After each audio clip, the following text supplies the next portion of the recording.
पिछले एपिसोड में आपने देखा कि किंग ने रेक्स को डंजन में बांध के रखा है और उसी टाइम पे लियो सक्सेसफुली एस्केप करके भाग जाता है, लेकिन जाते जाते वो अपनी घर की सारी चीजें बिखरा के चला गया है, जिससे किंग को ये डाउट जा सकता है कि दाल में पक्का कुछ काला है। स्टोरी को वहीं से कंटिन्यू करता है। पूरी रात लियो कैसल से दूर भागता है और सुबह 7 बजे वो एक टाउन में पहुंचता है। वहां जाके वो एक जगह पे छुप जाता है और थोड़ी देर आराम करता है। 1-2 घंटे बाद वो बाहर निकलता है और तब तक टाउन में हलचल शुरू हो गई थी, लेकिन उसको इससे कोई प्रॉब्लम नहीं था क्योंकि अभी वो कैसल से दूर आ गया है, तो यहाँ उसको कोई पहचानता नहीं। फिर लियो टाउन में घूमते घूमते एक मर्चेंट के पास पहुंचता है। ये मर्चेंट के पास बेसिकली एक घोड़ा होता है और एक कार्ट होती है, और ये लोग ना इधर से उधर ट्रैवल करते रहते हैं चीजें ट्रांसपोर्ट करने के लिए, और अगर आप इनको गोल्ड कॉइन्स दो तो ये ट्रेड में आपको एक राइड भी दे देंगे। तो लियो उन मर्चेंट के पास जाता है और उनको पूछता है कि अगर आप कहीं ट्रैवल कर रहे हो तो क्या मैं आपके साथ ट्रैवल कर सकता हूँ।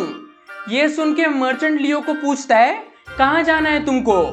तो लियो बोलता है कहाँ जाना है वो तो मुझे भी नहीं पता, मुझे बस इस टाउन से कहीं दूर जाना है, तो आप जहाँ भी जा रहे हो मैं आपके साथ चल लूंगा, मुझे आप वहीं छोड़ दो। ये सुन के मर्चेंट थोड़ा कंफ्यूज हो जाता है और एक वियर्ड लुक देता है। फिर लियो अपना वो गोल्ड कॉइन्स वाला पाउच निकाल के उनको खोल के दिखाता है कि मेरे पास गोल्ड कॉइन्स है, मैं आपको फ्री में ले जाने नहीं बोल रहा हूँ, आप जितने भी गोल्ड कॉइन्स मांगोगे ट्रैवल के लिए मैं आपको दे दूंगा, मुझे बस इस टाउन से दूर ले जाओ। लेकिन जब लियो गोल्ड कॉइन्स दिखा रहा था तब वो मर्चेंट नोटिस करता है कि लियो के कपड़ों पे खून का दाग लगा है। ये वही दाग है जो वरदान ने वो नाटक में खून डाला था ना, वो वाला। अब उस खून के दाग को देख के मर्चेंट को लग रहा है कि ये पक्का कहीं से चोरी करके आया है, वरना इसके पास इतने सारे कॉइन्स आएंगे कहाँ से, और तभी इसको जल्दी से जल्दी यहाँ से भाग के जाना है। तो मर्चेंट बोलता है कि मेरे को इसमें शामिल नहीं होना है, मुझे नहीं पता, मैं इसमें हिस्सा नहीं हूँ, आप किसी और को ढूंढ लो। मर्चेंट को लग रहा था कि अगर इसको ट्रैवल करने में मैंने हेल्प कर दी तो इसकी चोरी की वजह से मैं भी फंस जाऊंगा, तो मर्चेंट उसको मना कर देता है। ये सुन के लियो निराश हो जाता है और वापस टाउन में चलने लगते हैं दूसरे मर्चेंट को ढूंढने। अब लियो के पास 2 रास्ते थे, एक तो वो कोई मर्चेंट को ढूंढ के उनके साथ ट्रैवल कर ले, या फिर कोई बोट वाले को ढूंढे और रिवर के थ्रू चला जाए, लेकिन उसको दोनों के बारे में पता नहीं है कि रिवर कहाँ पे, मर्चेंट कहाँ पे मिलेगा, तो वो बस टाउन में चलते जा रहा है। फिर थोड़ी देर टाउन में चलते चलते लियो को ऐसा फीलिंग आती है कि कोई एक बंदा उसका पीछा कर रहा है। वो श्योर नहीं था बट उसको ऐसा लग रहा था, तो वो चलते चलते बार बार पीछे पलट के देखता जा रहा था कि कोई पीछा कर रहा है या नहीं कर रहा है। इतने में उसको रियलाइज होता है कि कोई एक बंदा नहीं 3 लोग उसका पीछा कर रहे हैं। अब इसमें लियो का पहला थॉट यही था कि शायद किंग को किसी तरह पता चल गया है और किंग ने अपने आदमी भेजे उसको मारने के लिए। तो लियो ना थोड़ा फास्ट चलने लगता है, लेकिन जो 3 लोग उसका पीछा कर रहे थे वो उससे भी फास्ट थे, तो वो बहुत जल्दी लियो के क्लोज पहुंच जाते हैं। और जैसे ही वो लोग लियो के क्लोज पहुंचते हैं उसमें से एक बंदा लियो को पकड़ता है और एली में धक्का दे देता है। लियो एकदम धड़ाम से नीचे गिर जाता है। फिर वो धीरे धीरे खड़ा होता है। लियो के सामने 2 लोग खड़े होते हैं और एक आदमी लियो के पीछे खड़ा होता है। फिर लियो के जो सामने 2 लोग खड़े होते हैं वो लियो के क्लोज आने लगते हैं, और जैसे जैसे वो लोग क्लोज आ रहे थे लियो बैकफुट जाते रहता है और धीरे धीरे पीछे जाते रहता है। अब जैसे जैसे वो पीछे जा रहा है वो पीछे वाले बंदे से टकरा जाता है और वो पीछे वाला बंदा उसके दोनों हाथ पकड़ता है और लॉक कर देता है। लियो बहुत झटपट आता है, लेकिन उसने इतनी टाइट लॉक कर दिया था कि कुछ फर्क ही नहीं पड़ता। फिर सामने जो 2 लोग थे उनमें से एक बंदा बोलता है कि तुम्हारे पास जितने भी कॉइन्स है सारे मुझे दे दो। हुआ यूं कि जब लियो मर्चेंट को कॉइन्स दिखा रहा था तो ये 3 लोग वहीं पीछे खड़े थे, और जब लियो ने कॉइन्स दिखाए तो वो लोगों ने भी कॉइन्स देख लिए और उनको ऐसा लगा कि ये वीक टारगेट है, इसको मारेंगे और धमकाएंगे तो ये कॉइन्स दे देगा। लियो कॉइन्स देने से साफ इनकार कर देता है, तो उन दोनों में से एक बंदा उसके पास आता है कॉइन्स छीनने के लिए। लियो वापस झटपट आता है तो दूसरा बंदा उसको मुक्का मारता है। मार खाने की वजह से लियो का बैलेंस हिलता है और उस बैलेंस हिलने के चक्कर में दूसरा बंदा पाउच छीन लेता है। अब जैसे ही वो पाउच छीनता है उसको दिखता है कि लियो के पास एक और पाउच है। वो दूसरा पाउच लियो के लिए ज्यादा इंपॉर्टेंट था, लेकिन ये लोगों को वो पता नहीं है, तो ये लोग वो पाउच छीनने की भी कोशिश करते हैं, लेकिन इस बार लियो झटपट आने की जगह पे लात मारना शुरू करता है और उसकी एक लात पड़ती है उस आदमी के पेट पे। फिर जो एक बंदा सामने अभी भी खड़ा था उसको गुस्सा आ जाता है और वो लियो के छाती पे एक मुक्का मारता है। फिर वो आदमी दूसरा पाउच भी छीन लेता है, खोल के देखता है तो उसमें ब्रॉन्ज पेंडेंट निकलता है, तो उसको लगता है कि ये पक्का कोई ज्यादा कीमती चीज होगी, तो वो दूसरे आदमी को पास करता है और बोलता है कि इसको हम बेच देंगे, और फिर वो लोग लियो को धक्का देके नीचे गिरा देते हैं। अब लियो नीचे और ये तीनों बहुत गुस्से में है, तो ये तीनों उसको लात मारना शुरू करते हैं बिना कोई रीजन के। पाउच छीन लिया, सब ले लिया लियो के पास से, लेकिन अब बस मजे के लिए उसको मार रहे हैं। बहुत ज्यादा लात मारने के बाद लियो को उसी एली में छोड़ देते हैं। फिर वो तीनों चले जाते हैं। लियो उसी एली में नीचे पड़ा रहता है और उसकी हालत बहुत खराब हो जाती है। सेम ऐसी हालत डंजन में रेक्स की भी थी। रेक्स नीचे पड़ा होता है, तभी रूमी आता है अपने हाथ में खाना और पानी लेके। वो रेक्स के हाथ खोलता है, रेक्स को खाना देता है, लेकिन रेक्स खाना खाने से मना कर देता है। रेक्स बोलता है कि जिसने मेरे भाई को मारा उसके हाथ से मैं खाना खाऊंगा क्या। रेक्स अब मान चुका था कि वरदान ने किंग के कहने पे लियो को मार दिया है, क्योंकि इतने घंटों तक वरदान उससे बात करने नहीं आया। तो उसको ऐसा लग रहा था कि शायद वरदान शर्मिंदा है और फेस नहीं कर पा रहा। रूमी रेक्स को पानी का ग्लास भी देता है, लेकिन रेक्स हाथ मारता है और वो दीवार पे जाके लगता है। रेक्स फिर बहुत गुस्से में बोलता है, जिसने मेरे भाई को मारा वो वरदान कहाँ पे है, मुझे वरदान से बात करना है। लेकिन रूमी सामने बस चुपचाप एटीट्यूड में खड़ा रहता है। रेक्स चिल्लाते रहते हैं, लेकिन रूमी सामने कुछ नहीं बोलता। जैसे ही रेक्स का चिल्लाना खत्म होता है, रूमी रेक्स के छाती पे एक मुक्का मारता है। रेक्स पीछे गिरता है, फिर रूमी उसको वापस बांध देता है और टाइटली बांध देता है और जाते जाते बोलता है, नहीं खाना है तो मत खाओ, हमको कुछ फर्क नहीं पड़ता।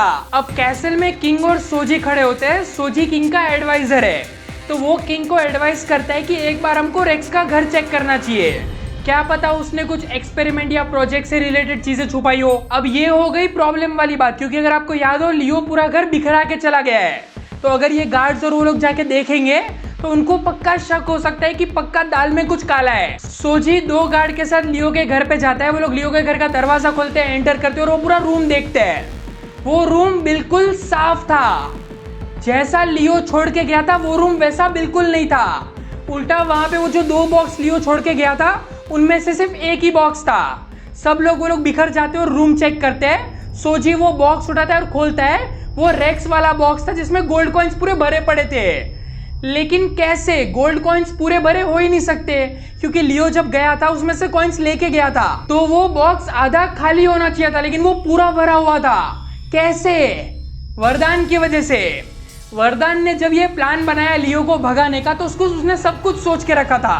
उसको पता था कि किंग, सोजी, रूमी ये लोग कैसे सोचते हैं। तो वो रात को ही आ गया था चेक करने की रेक्स ने यहाँ पे कुछ छुपाया या नहीं छुपाया है। और जब वो आया उसने देखा कि लियो पूरा बिखरा के भागा है यहाँ पे, तो उसने ही वो सारी चीजें साफ की। वो बॉक्स में खुद से कॉइन डाल दिए, वो बॉक्स वहीं पे छोड़ दिया और लियो के जो पेरेंट्स वाला बॉक्स था जो लियो के लिए इंपॉर्टेंट था, वो बॉक्स वो लेके चला गया अपने साथ। कुछ टाइम बाद रूमी, सोजी और वरदान तीनों किंग को रिपोर्ट करने पहुंचते हैं। सोजी किंग को बोलता है कि रेक्स के घर में कुछ नहीं है, सब सेफ है। रूमी बोलता है कि रेक्स कुछ खाना नहीं खा रहा है, अगर वो ऐसा ही रहेगा तो वो काम करने लायक नहीं रहेगा। तो वरदान साइड से इनिशिएटिव लेके बोलता है कि रेक्स को मैं समझा दूंगा, तुम टेंशन मत लो। तो किंग बोलता है पक्का? तो वरदान बोलता है हाँ मैं समझा दूंगा। ये बोल के वरदान डंजन में जाता है रेक्स के पास, लेकिन उसको ये नहीं पता है कि रेक्स वरदान पे बहुत गुस्सा है और वो किंग की बात मान चुका है कि वरदान ने लियो को मारा है। जैसे ही वरदान डंजन में एंटर करता है, रेक्स उसको बहुत गुस्से से देखता है और वरदान वो नोटिस करते हैं, लेकिन वरदान को लगता है कि रूमी ने उसके हाथ बहुत टाइट बांधे तो वो गुस्से में है। तो वरदान उसके हाथ खोलता है और जैसे ही वरदान उसके हाथ खोलता है, रेक्स वरदान के पास से नाइफ छीनता है और उस पर अटैक कर देता है। वो उसको पकड़ के दीवार पे धक्का दे देता है, उसके गर्दन पे हाथ रखता है, गर्दन पे नाइफ रखता है और फिर बोलता है क्यों मारा तुमने लियो को? मुझे सच सच बताओ, मुझे सिर्फ आंसर चाहिए, क्यों मारा तुमने लियो को? वरदान बोलता है एक सेकंड मेरी बात तो सुनो, एक सेकंड मेरी बात सुनो, एक सेकंड मेरी बात सुनो। वो अपने पास से वो टेस्ट ट्यूब निकालता है जिसमें उसने खून भरा था। वो निकाल के रेक्स को दिखाता है कि ये नकली नाटक था, वो पूरा नाटक था, ये खून मैंने उसके ऊपर डाला। किंग को लगता है कि मैंने मार दिया, मैंने नहीं मारा है, मैं क्यों मारूंगा उसको, मैंने नहीं मारा है लियो को, लियो भाग गया है यहाँ से। किंग को भी नहीं पता है, रूमी को भी नहीं पता है, गार्ड्स को भी नहीं पता है, मैं सिर्फ तुमको बताने के लिए आया हूँ यहाँ पे। लियो सेफ है, उसको कुछ नहीं हुआ, मैं क्यों मारूंगा, मैंने तुम्हारे मॉम को प्रॉमिस किया है। रेक्स के हाथ से नाइफ गिर जाती है, फिर थोड़े टाइम बाद वो खुद भी नीचे गिर जाता है क्योंकि वो बहुत वीक था। उसको रूमी और गार्ड्स ने इतना मारा था कि उसकी बॉडी साथ नहीं दे रही थी, लेकिन वो गुस्से में अटैक करने चला गया था। अब वो नीचे गिर गया है, वरदान उसके पास जाता है, वरदान उसको पानी देता है और फाइनली रेक्स पानी पीता है। वापस जाते हैं लियो के पास। लियो की आंख खुलती है सीधा रात को। वो पूरा दिन उस एली में ही पड़ा था और उसकी बॉडी अभी बिल्कुल साथ नहीं दे रही, बहुत वीक फील कर रहा है। वो जैसे ही उठता है वो रियलाइज करता है कि उसका सारा सामान ले लिया गया है और उसकी हालत बहुत खराब है, उसको बहुत दर्द हो रहा है, लेकिन फिर भी वो खड़ा होता है यहाँ से भागने के लिए।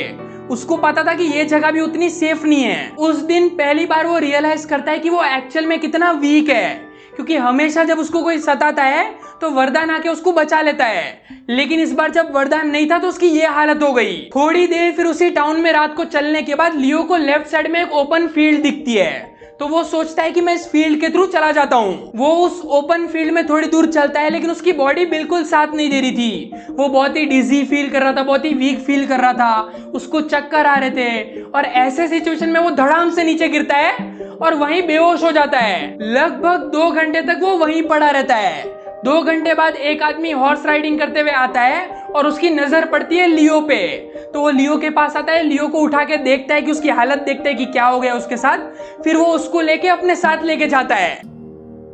रेक्स अभी भी उस डंजन में ही पड़ा है, लेकिन अभी गार्ड्स और रूमी ने उसको मारना बंद कर दिया है। फिर रूमी, सोजी और वरदान वापस किंग को मिलते हैं और किंग के सामने खड़े होते हैं। उसमें रूमी बोलता है कि अभी रेक्स वाली सिचुएशन बहुत सही है, अब वो कोई नखरे नहीं कर रहा है और वो खाना भी खा रहा है, और वो ऐसा बोल रहा है कि वो कुछ टाइम में काम करना शुरू कर देगा। तो किंग फिर ना वरदान को देखता है और वरदान को पूछता है कि तुमने उसको ऐसा क्या बोल दिया कि वो सीधा लाइन पे आ गया।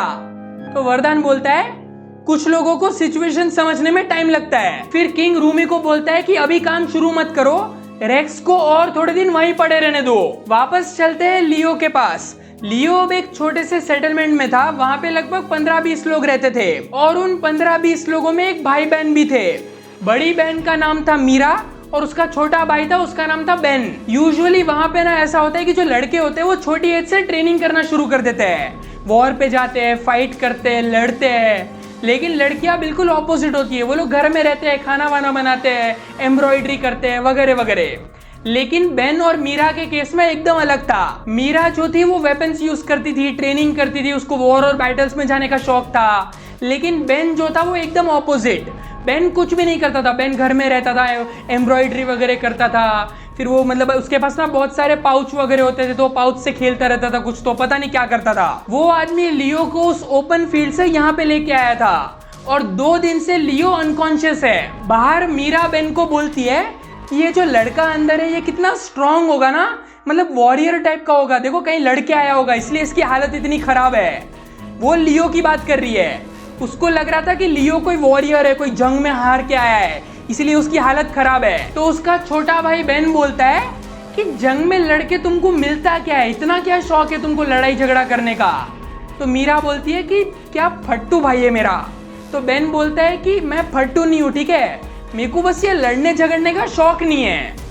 इतने में अंदर से लियो के चिल्लाने की आवाज आती है। लियो भी झटके से उठा है और सीधा बोलता है कि मुझे मत मारो, मुझे मत मारो, मुझे मैं कुछ किसी को कुछ नहीं बताऊंगा, मैं किसी को मैं कुछ नहीं बताऊंगा, मैं सच बोल रहा हूँ, मैं कुछ नहीं बताऊंगा, मेरे को प्लीज छोड़ दो, मेरे को प्लीज छोड़ दो, मैंने कुछ नहीं किया, मैंने सच में कुछ नहीं किया, मैं नहीं, मुझे नहीं जाना चाहिए था वहां पे, मेरे को मैं किंगडम से भाग के आ गया, मैं सॉरी, मैं नहीं भागूंगा नेक्स्ट टाइम से, मुझे कुछ मत करो प्लीज, मुझे कुछ मत करो। लियो जैसे ही चिल्लाना स्टार्ट करता है कुछ लोग अंदर आ जाते हैं और उन लोगों ने सारी बातें सुन ली। फिर जो आदमी लियो को लेके आया था वो लियो को बोलता है कि डरो मत, डरो मत, डरो मत, डरने वाली कोई बात, टेंशन मत लो, टेंशन मत लो, कोई टेंशन लेने वाली बात नहीं है, हम लोग किंगडम से बहुत दूर है, एक रिमोट एरिया में, यहाँ पे कोई नहीं है, आराम से, यहाँ पे कोई टेंशन नहीं है तुमको, तुम जो भी प्रॉब्लम में फंसे हो अभी टेंशन मत लो उस बारे में। फिर वहां पे एक ओल्ड लेडी आती है अपने हाथ में फ्रूट्स पकड़ के। ये ओल्ड लेडी बेसिकली यहाँ पे सबका ख्याल रखती है। वो लियो को फ्रूट्स देती है और बोलती है कि तुमको भूख लगी होगी, कुछ खाना खा लो, तुम बहुत वीक पड़ गए हो। तभी पीछे से एक छोटा बच्चा आता है अपने हाथ में एक वुडन स्वॉर्ड पकड़ के, और वो स्वॉर्ड वो लियो के सामने रखता है और वो ओल्ड लेडी को बोलता है कि दूर रहो इससे, दूर रहो, ये दुश्मन भी हो सकता है, दूर रहो इससे। ओल्ड लेडी उसकी वुडन स्वॉर्ड को साइड में करती है और बोलती है कि इतनी जल्दी किसी को जज मत करो, अगर दुश्मन है भी तो भूखा थोड़ी मार देंगे उसको, अभी फिलहाल वो अपना गेस्ट है। वो ओल्ड लेडी लियो को सॉरी बोलती है और बोलती है कि ये बच्चा मेरे लिए थोड़ा ज्यादा प्रोटेक्टिव है, ये मेरे बॉडीगार्ड की तरह है, तो उसकी बातों का बुरा मत मानो, मैं उसके तरफ से सॉरी बोलती हूँ। फिर लियो को पता चलता है कि वो 2 दिन से अनकॉन्शियस यहाँ पे पड़ा है, वो आदमी उसको वहां से लेके आया। लियो सबको अपना नाम बताता है, लोग उसको उनका नाम बताते हैं, थोड़ी बातचीत होती है। उसके बाद लियो मीरा और बेन से मिलता है। उसमें मीरा उसको बोलती है कि तुम जंग में, कौन सी जंग में थे तुम, कौन सी जंग में लड़के आए हो। और तुम जंग में आगे खड़े थे कि पीछे खड़े थे कि बीच में कहीं तो खड़े थे? मतलब तुम ऐसे मेन आदमी हो कि तुम्हारा क्या है, स्टेटस क्या है वॉर में? लियो अगर वहां पे चाहता तो वो अपना ऑरा मेंटेन कर सकता था, लेकिन उसने सच सच बता दिया कि 3 लोगों ने मेरे को एली में पीटा और मेरा सारा सामान चुरा लिया। जितना ऑरा वो लड़की के दिमाग में बना था सारा चला गया। बेन साइड से हंसने लगता है कि ये देखो तुम्हारा वॉरियर। अब ये तीनों के बीच और थोड़ी बातें होती है और दोस्ती स्टार्ट हो जाती है। सब कुछ सही चल रहा था, लियो यहाँ पे सेफ था, वहां पे रेक्स को मार पड़नी बंद हो गई थी। लेकिन 2 दिन बाद कुछ ऐसा हुआ जिसने सब कुछ बदल के रख दिया। 2 दिन बाद एक आदमी गया किंग के पास, किंग से बात करने।